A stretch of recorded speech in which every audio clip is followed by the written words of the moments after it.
welcome back. And today we're going to be applying mud or joint compound to all of the seams on all this drywall. So, let's get started. This is my first time doing this, so I'm not aiming to teach you how this is done.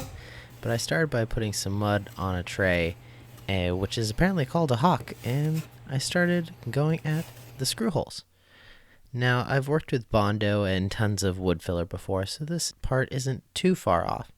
It did take some getting used to the consistency of the mud, but I just went at it.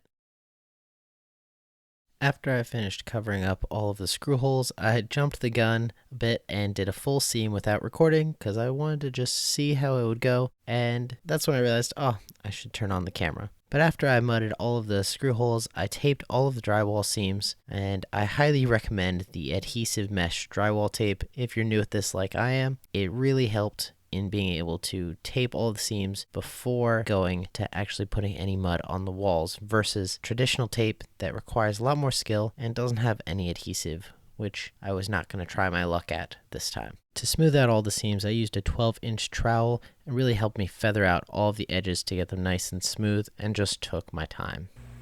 We are done with all of the seams except this corner.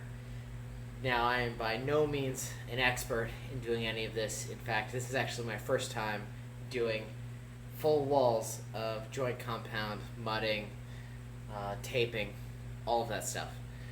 For this corner, I decided to go with paper-faced inside corner. It's got metal kind of corner piece, really nice. You can cut with tin snips, and it's just going to sit right inside that corner. There's a lot of videos out there that I watched in order to just figure out how to do this. You gotta mud the corner first, put the piece in, squeeze it, make sure it's nice and tight, and then mud over top of it after squeezing excess mud out. Pretty simple, straightforward. So we're gonna get to it, then we'll be done for today. With all the mudding done, I could come back the next day and open up my brand new drywall sander. This is the same one that Modern Builds has used in a lot of his home renovation videos. Highly recommend checking out his channel.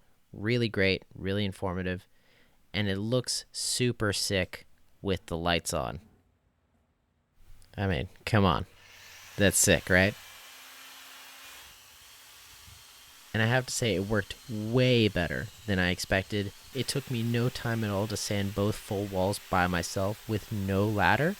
No idea how I expected to do this by hand before buying this. If you're going to be doing any amount of drywall sanding in the future, I definitely recommend you check out the link in the description and get one for yourself. It is a game changer. It's a new day. My dad helped me with remudding a second coat of the drywall compound, and then I finished sanding it, and now it's just full cleanup because the walls are now ready for paint. Well, that's gonna be it for this video. Catch you in the next one as I paint the walls and get the shop ready to become a shop. So, see you next time. Peace.